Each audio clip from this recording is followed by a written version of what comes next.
Long ago, in the Greek city Thebes, King Laius and his wife, Queen Jocasta, were expecting the birth of their first baby boy. Ah, good, a baby. This is probably going to be a happy story. But the oracle at Delphi gave a prophecy that this child would grow to commit the most heinous acts against the gods and nature.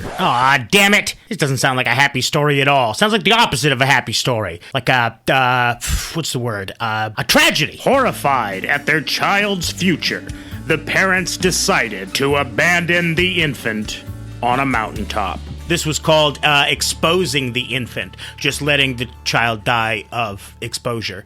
And it wasn't considered murder in Greek culture. This is the kind of thing that you would do if your child was born deformed or something like that, unfortunately. But the important thing is, in society, this was not considered evil or unacceptable behavior, I guess. With a heavy heart, the Queen Jocasta gave her child to a trusted slave and commanded him to leave the child on the mountain. The slave took pity on the infant, however, and instead gave the child to a shepherd who was from the nearby city, Corinth. The shepherd knew that the king and queen of Corinth did not have children of their own, so he took the royal child to them, and what would have been a prince of Thebes instead became a prince of Corinth. Oh, they didn't know who the baby came from either. It's not that they know that this is the prince from another city. They assume it's a child that a shepherd found in the woods. As King Polybus and Queen Myrope looked upon the happy face of their new infant child, they noticed that his heels had been chained together. Yeah, King Laius, the baby's biological father, had pierced the infant's ankles and put a chain link through them to lame the child in order to expose it. Kind of unnecessary, right? Like, it's a baby, it's an infant, it can't even roll over yet. Like, why did you have to lame the child and pierced its baby ankles with a chain? What could this baby have possibly done? What could it possibly do that would be so reviled and disgusting that it would warrant this kind of treatment from its parents? And so the great King Polybus gave the child a name, which in his language meant swollen foot. He named the child and future king Oedipus.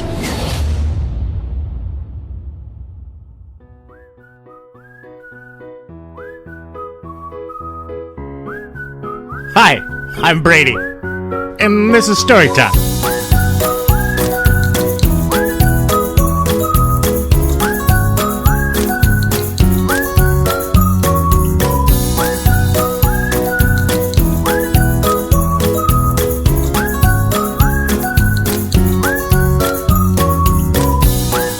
Hey, we're back with, oh man, a hell of a story. This is a really, really good story.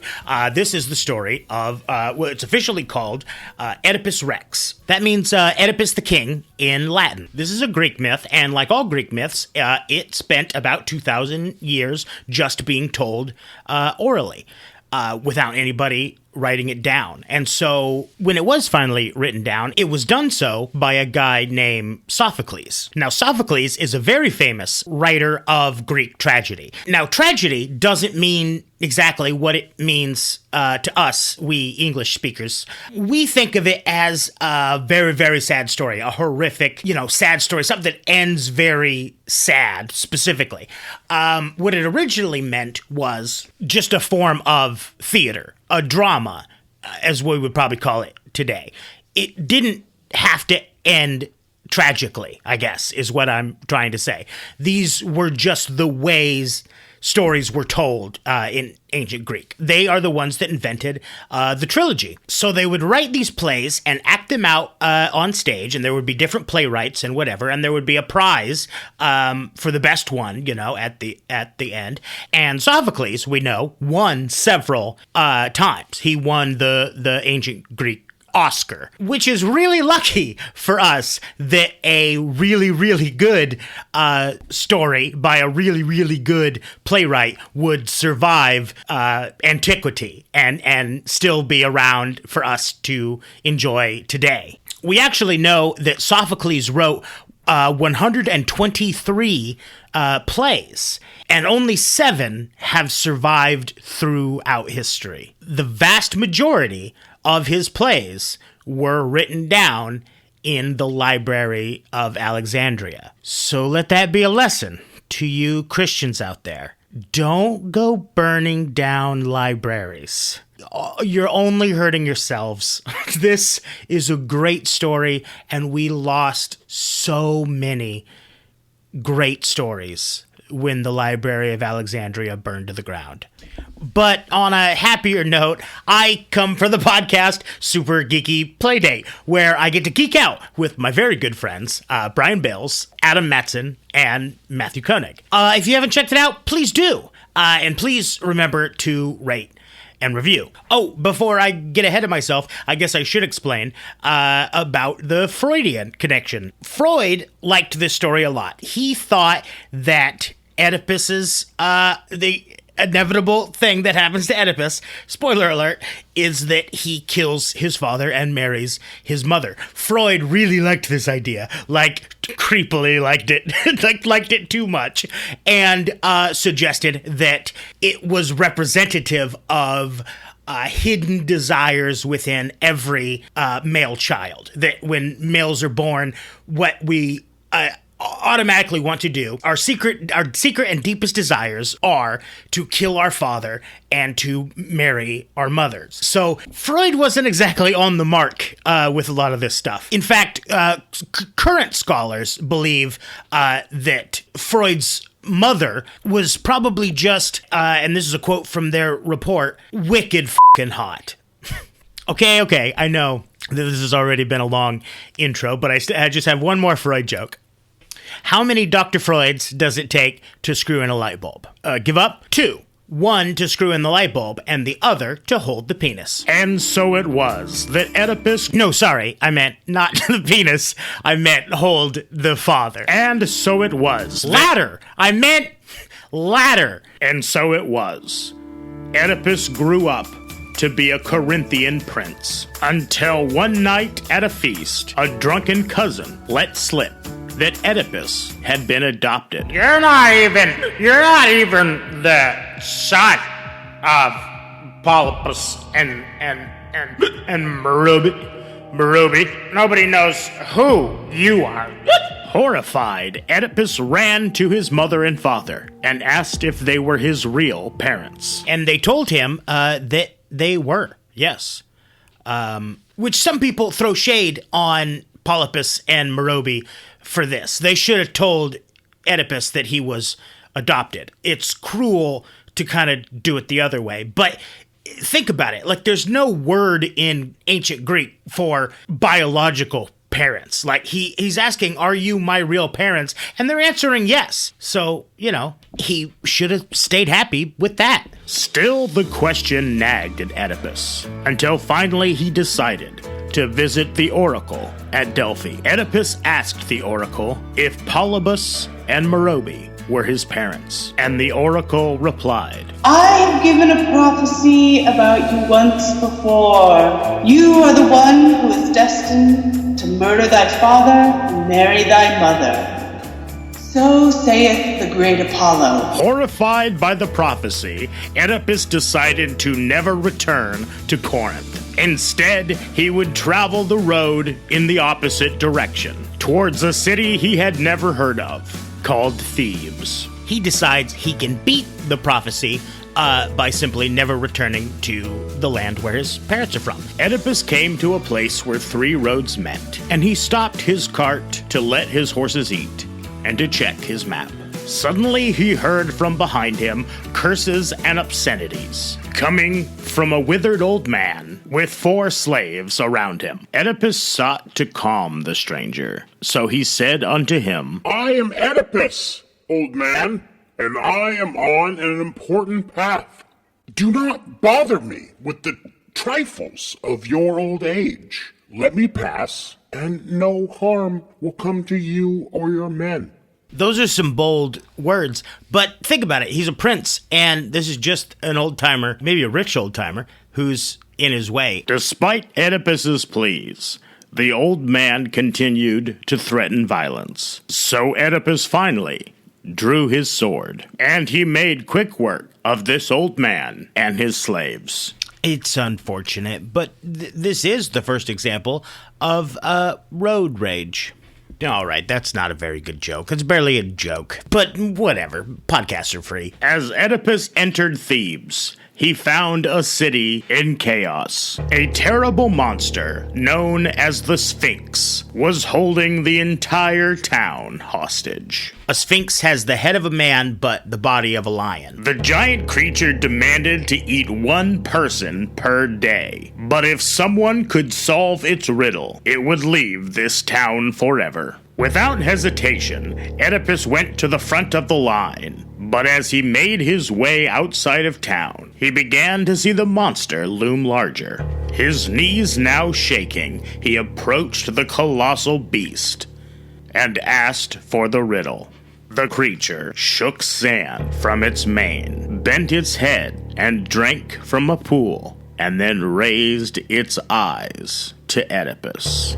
Finally, the ancient creature spoke. Hey, I'm the Sphinx. I'm the Great Sphinx, or the Mighty Sphinx. I'm a Sphinx of sorts. I got a riddle. Answer me this riddle, or I'll consume you whole. You'll rue the day. Terrified by the creature's conditions, Oedipus nonetheless agreed. Okay, so the riddle, easy riddle.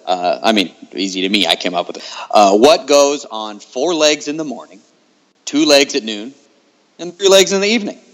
What is it? Oedipus thought long and hard. Like a dick. Sorry, Freudian slip. And then found within him the answer. Man. The answer is man. Man crawls on 4 legs in the morning of his life. He walks on 2 during his zenith, and then he walks with a cane in his twilight. All right, it's not a great riddle. It's like the first ever riddle. Oh, well, looks like you solved my riddle. So that's good. Good for you. Well done. I pronounce me banished. I'm out of here. I'm gone. The people of Thebes carried Oedipus upon their shoulders and hailed him a hero. And since their king had been mysteriously murdered at a roadside, they elected Oedipus their new ruler and allowed him to marry their queen. So there it is. That's kind of the whole bit. Unbeknownst to Oedipus, he killed his father, Laius, at the roadside, and he married Laius's wife, Oedipus's own mother, Jocasta. He's, of course, completely unaware that this has happened and that he's actually fulfilled this terrible, terrible prophecy. So it's kind of that fun thought experiment where it's kind of free will versus destiny. If Oedipus had not gone to the oracle, would he have completed the prophecy? If his parents hadn't abandoned their child, would he have completed the prophecy? It's that, it's just like that scene in The Matrix where the oracle says, "Don't worry about the cookies." And Neo turns around and knocks over the cookies. And she's like, "Now you're going to wonder, would you have knocked him over if I hadn't pointed him out?" It's that fun sort of thought experiment, free will versus your destiny. Oedipus and Jocasta ruled for many years and had many children. As the years went on, however, a plague began to infect the people of Thebes. So the priests of the city went to their wise king Oedipus and asked him to find what it was that was causing the plague. And this wasn't like, invent germ theory, man. People back then would have thought that a plague was specifically a punishment from a god or gods, and they're asking him, like, well, can you use your great brain, Encyclopedia Brown, and can figure out what we did to off the the big guys? But Oedipus was a step ahead. He had already dispatched his brother-in-law Creon to ask the oracle at Delphi what the cause of the plague was. When Creon returned, he reported that Thebes was being punished because the man who had murdered the former king Laius had yet to face justice for his crime. So this is where Oedipus gives a speech condemning that individual that is just dripping with dramatic irony. This is the good stuff for the audience. I curse that man and forbid him my land, whoever he may be. And I forbid any to welcome him, or cry him greeting, or offer him share in sacrifice. I command all to drive him from their homes. And if, with my knowledge, he lives at my hearth, I pray that I myself may feel my curse. Pretty good, right? He just cursed himself twice. He's like, whoever killed our last king was a dick.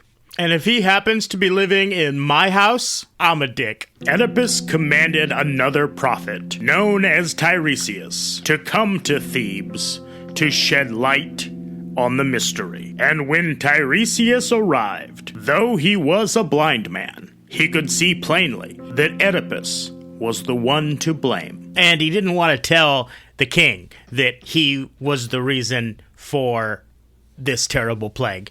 So he tries the old, sorry pal, can't help you routine.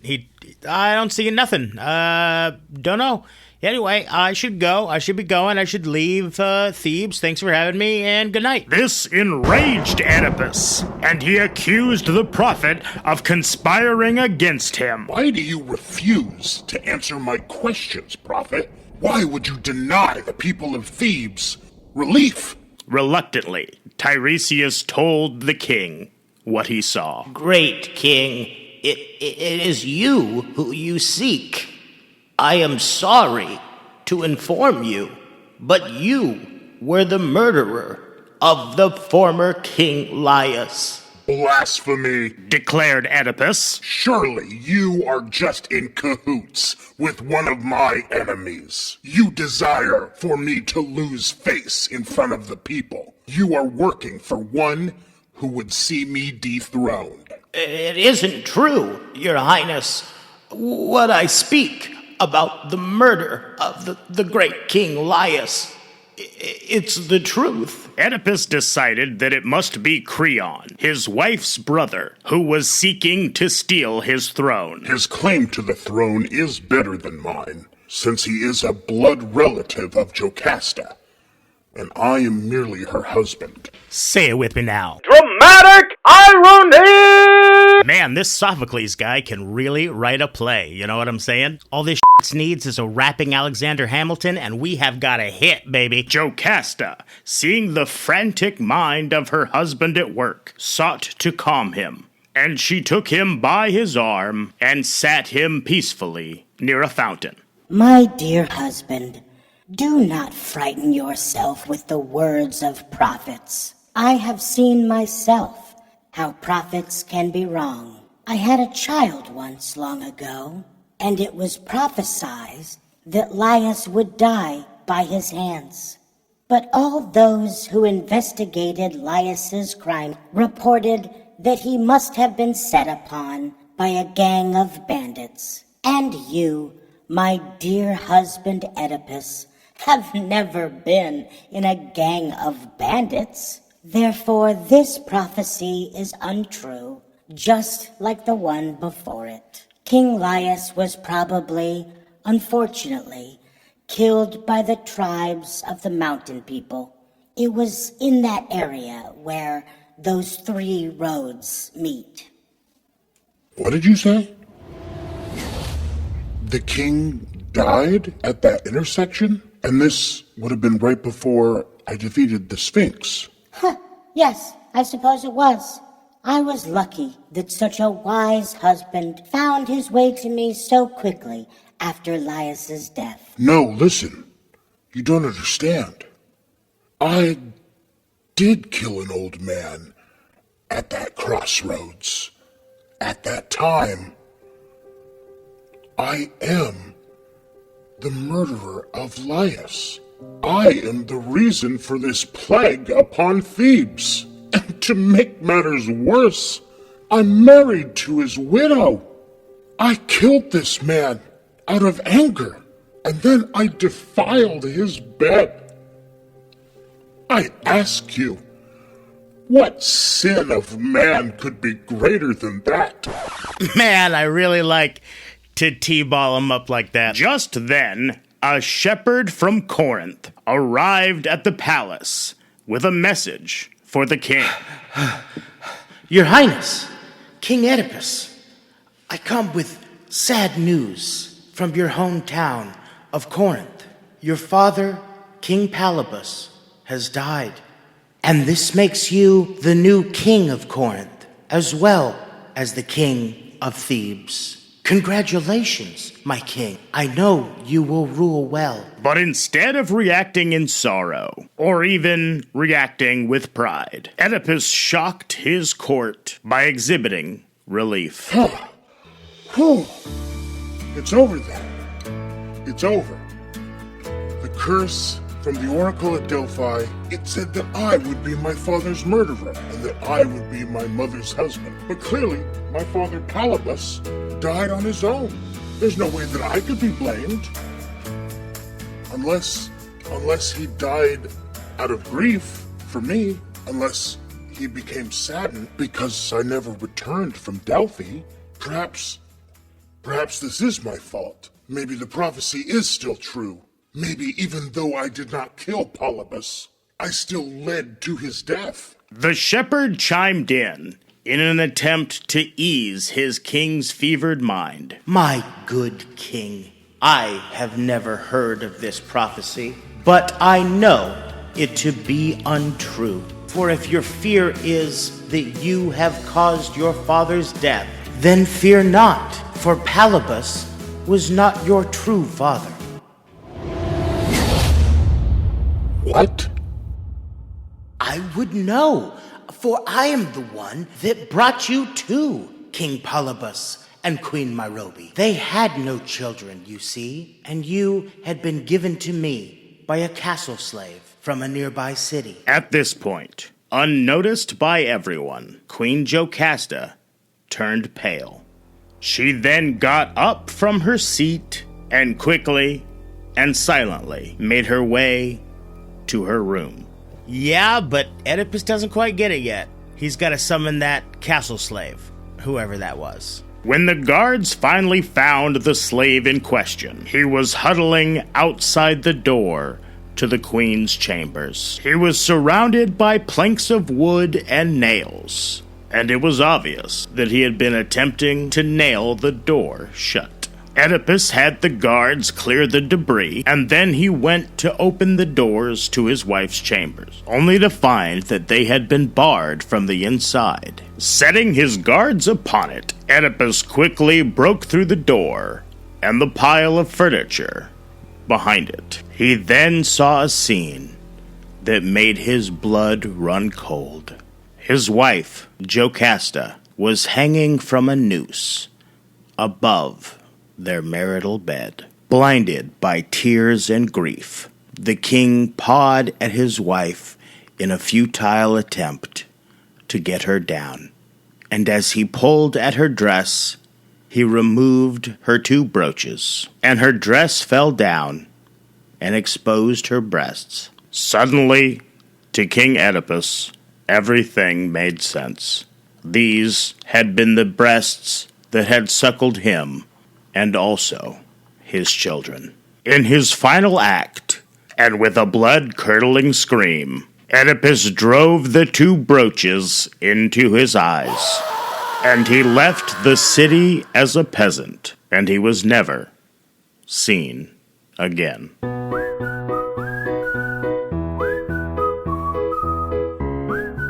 Hey, it's me, Brady. Thanks for listening to Storytime.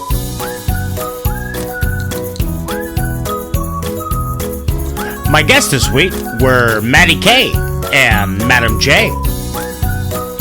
A very special thanks to Professor Elizabeth Vandiver. She does all the Great Courses lectures on Greek mythology. Hey, if you've got an idea for a story that you want me to do, send it in to storytimewithbrady@gmail.com. I'm not sure yet what we're going to do next time, but I have had a hankering for some Hercules and